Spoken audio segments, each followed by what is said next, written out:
바다는 말이 없었다. 아멜리아 코스타는 72년생의 무게를 고스란히 창가에 기댄 채 알부페이라의 푸른 물결 너머를 하염없이 바라보았다.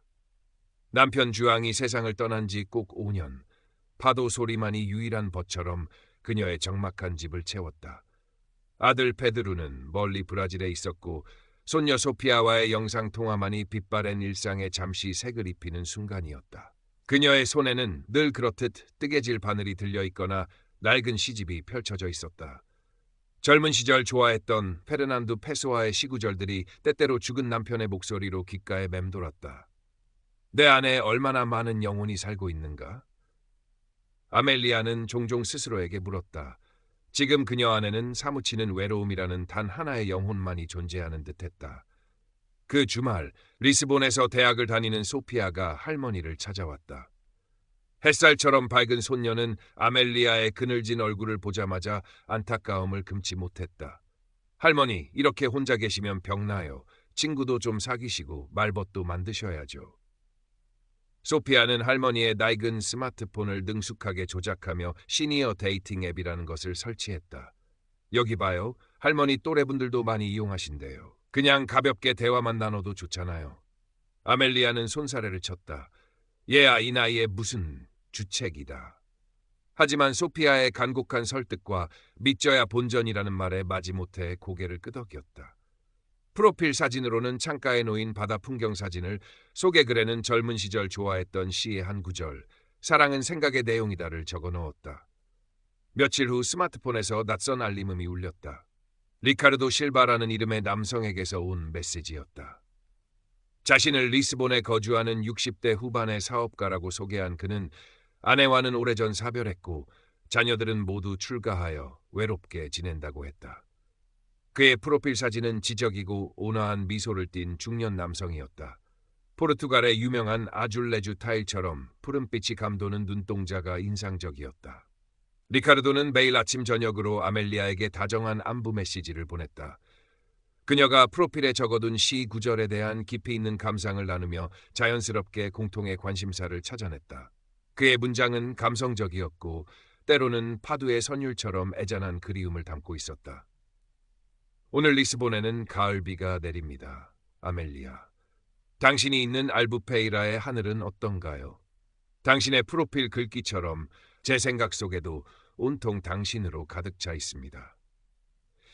아멜리아는 수십 년 만에 느껴보는 설렘과 따뜻함에 조금씩 마음의 문을 열었다.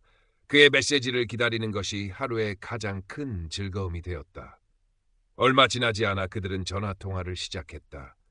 리카르도의 목소리는 프로필 사진만큼이나 매력적이었다. 부드러운 중저음에는 듣는 이를 편안하게 만드는 힘이 있었다. 그는 아멜리아의 소소한 일상 이야기에 귀 기울였고 그녀가 좋아하는 시와 음악, 음식에 대해 끊임없이 질문하며 관심을 표현했다. 관계가 무르익자 리카르도는 아멜리아에게 당신은 내 황혼역에 찾아온 마지막 햇살 같은 존재라며 사랑을 고백했다. 그는 아멜리아에게 아름다운 실크 스카프를 선물로 보내고 싶다며 집 주소를 물었다. 아멜리아는 망설였지만 그의 진심 어린 말투에 주소를 알려주었다. 며칠 후 리카르도에게서 다급한 연락이 왔다. 아멜리아, 정말 미안해요. 당신에게 보내려던 선물이 세관에 걸렸다고 합니다. 통관료가 조금 필요한데 제가 지금 해외 출장 중이라 바로 처리하기가 어렵네요. 혹시 200유로 정도만 대신 내줄 수 있을까요? 돌아가자마자 바로 갚겠습니다. 우리의 사랑에 대한 작은 시련이라고 생각해 주세요. 아멜리아는 순간 당황했지만 그의 간곡한 부탁과 우리의 사랑이라는 달콤한 말에 이성을 잃었다. 다음 날 은행에 가서 난생 처음 해보는 해외 송금을 했다. 며칠 뒤 정말로 스카프가 배송되었다. 포장은 제법 근사했지만 스카프 자체는 시장에서 흔히 볼 수 있는 저렴한 중국산 모조품처럼 보였다. 하지만 이미 콩깍지가 단단히 쓰인 아멜리아의 눈에는 그것마저도 리카르도의 따뜻한 마음처럼 느껴졌다. 그녀는 리카르도에 대한 신뢰를 더욱 굳혔다. 그 후로 리카르도의 금전 요구는 점점 더 잦아지고 대담해졌다. 갑작스러운 사업상 위기로 긴급 자금이 필요해요, 아멜리아. 당신만이 나를 도와줄 수 있어요. 오래된 지병이 도져서 병원에 입원했는데 보험 처리가 늦어져서 당장 수술비가 부족해요. 탈세 혐의로 은행 계좌가 동결되었어요. 억울함을 풀려면 변호사 비용이 필요한데 요구 액수는 눈덩이처럼 불어났고 아멜리아는 남편이 남긴 얼마 안 되는 유산과 자신의 빠듯한 연금을 조금씩 그에게 보내주었다. 통장 잔고가 바닥을 드러낼수록 그녀의 마음은 불안감으로 타들어갔지만 리카르도는 더욱 교묘하게 그녀의 감정을 조종했다. 나를 믿지 못하는 건가요, 아멜리아? 당신에 대한 내 사랑이 이거밖에 안 된다고 생각하나요? 당신 없이는 단 하루도 살 수 없어요. 이 위기만 넘기면 내가 당신 곁으로 가서 평생 행복하게 해줄게요. 그의 애절한 목소리와 달콤한 약속 앞에 아멜리아는 번번이 무너졌다. 이웃집 친구 엘레나는 가끔 마주치는 아멜리아의 안색이 눈에 띄게 나빠지고 어딘가 돈 문제로 끙끙 앓는 듯한 모습을 보고 걱정스럽게 물었지만 아멜리아는 그저 몸이 좀 안 좋아서 그렇다며 얼버무릴 뿐이었다. 그녀는 리카르도를 향한 불타는 사랑과 현실적인 걱정, 그리고 깊은 수치심 사이에서 홀로 괴로워했다. 뜨개질 바늘은 더 이상 그녀의 손에 들려 있지 않았다. 창밖의 바다는 여전히 아름다웠지만 그 아름다움은 이제 아멜리아에게 위안이 아닌 닿을 수 없는 이상의 아픔으로 다가왔다. 주말에 할머니를 찾아온 소피아는 아멜리아의 심상치 않은 변화를 금방 눈치챘다. 밤늦도록 누군가와 비밀스럽게 통화하거나 돈 문제로 깊은 한숨을 내쉬는 모습이 한두 번이 아니었다. 소피아는 불길한 예감에 사로잡혔다. 어느 날 아멜리아가 잠시 자리를 비운 사이 소피아는 할머니의 휴대폰에서 리카르도의 프로필 사진을 몰래 자신의 폰으로 옮겨 저장했다. 집으로 돌아온 소피아는 곧바로 구글 이미지 검색을 시도했다. 결과는 충격적이었다. 할머니가 리카르도 실바라고 철석같이 믿고 있는 남자의 사진은 사실은 이름도 국적도 다른 어떤 사업가의 것이었고 그 사진은 이미 여러 로맨스 스캠 경고 사이트와 피해자들의 커뮤니티에 도용 사례로 올라와 있었다. 소피아는 밤새도록 로맨스 스캠의 수법과 피해 사례들을 검색했다. 할머니가 겪고 있는 일과 너무나도 유사한 이야기들이 넘쳐났다. 다음 주말 소피아는 착잡한 마음으로 다시 알부페이라를 찾았다. 그녀는 조심스럽게 할머니에게 자신이 찾아낸 자료들을 보여주며 설득하려 했다. 할머니, 이 사람, 할머니가 아는 그 사람이 아닐 수도 있어요. 이건 전형적인 로맨스 스캠 수법이에요. 하지만 이미 리카르도에게 깊이 빠져버린 아멜리아는 격렬하게 부정했다. 무슨 소리냐? 리카르도는 그런 사람이 아니야. 그는 나를 진심으로 사랑한다고. 네가 뭘 안다고 함부로 말하는 거니? 너는 아직 진정한 사랑을 몰라서 그래.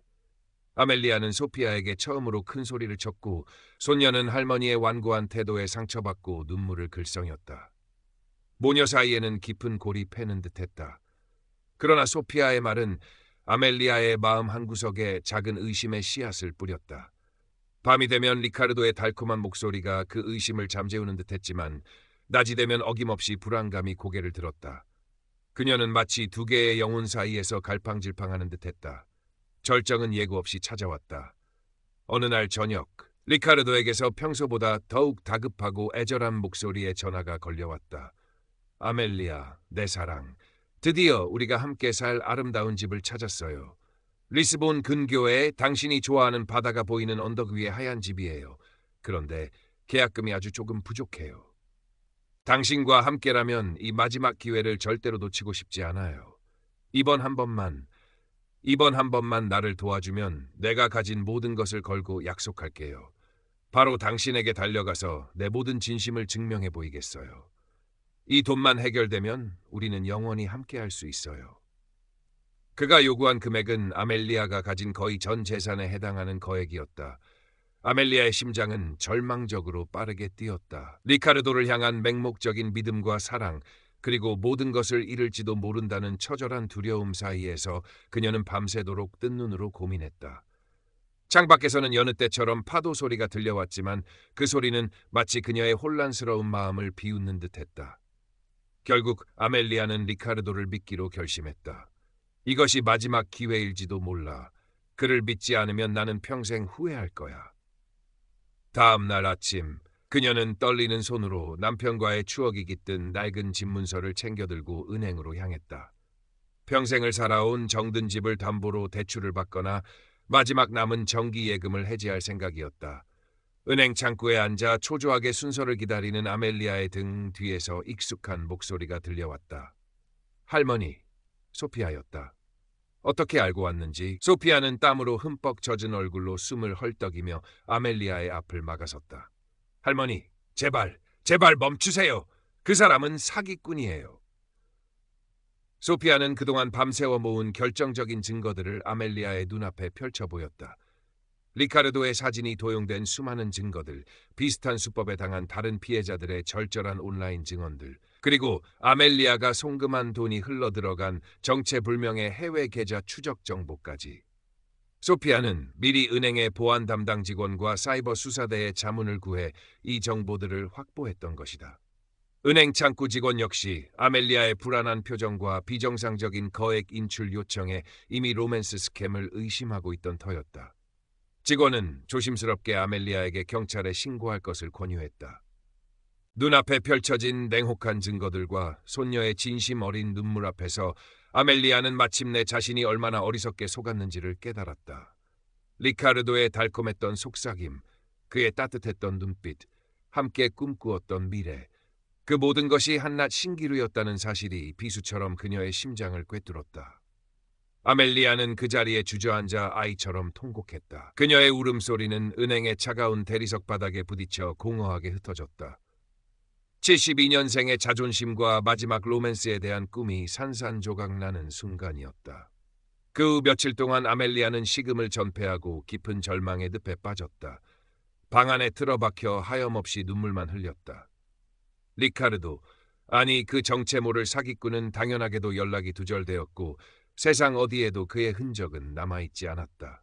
소피아는 곧바로 경찰에 신고했지만 국제적인 온라인 사기 조직이라 검거는 사실상 불가능에 가깝다는 절망적인 답변만 돌아왔다. 다행히 소피아의 기지로 집을 담보로 한 대출은 막을 수 있었지만 아멜리아는 이미 상당한 금액의 연금과 남편의 유산을 날린 뒤였다. 경제적인 손실보다 더 큰 것은 마음의 상처였다. 누군가를 진심으로 믿고 사랑했던 순수한 마음이 이토록 잔인하게 짓밟힐 수 있다는 사실에 대한 배신감과 자기 혐오가 그녀를 괴롭혔다. 하지만 소피아는 포기하지 않고 할머니 곁을 묵묵히 지켰다. 따뜻한 수프를 끓여 먹이고 밤에는 할머니의 손을 잡고 함께 잠들었다. 이웃집 엘레나도 매일같이 찾아와 아멜리아의 말벗이 되어주려 애썼다. 그녀는 아멜리아가 가장 좋아하는 파도 레코드를 틀어놓거나 함께 바닷가를 산책하자고 권했다. 시간이 약이라는 말처럼 아주 더디지만 아멜리아는 조금씩 기력을 회복하기 시작했다. 소피아의 헌신적인 보살핌과 엘레나의 따뜻한 우정 덕분이었다.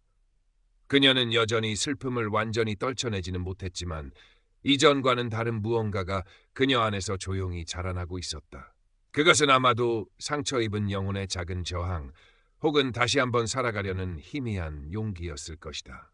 몇 달 후, 아멜리아는 소피아의 손에 이끌려 지역 노인복지관의 스마트폰 활용 교육 프로그램에 참여하기 시작했다. 그곳에서 그녀는 자신과 비슷한 아픔을 가졌거나 혹은 새로운 것을 배우려는 열정으로 가득 찬 동년배 친구들을 사귀게 되었다.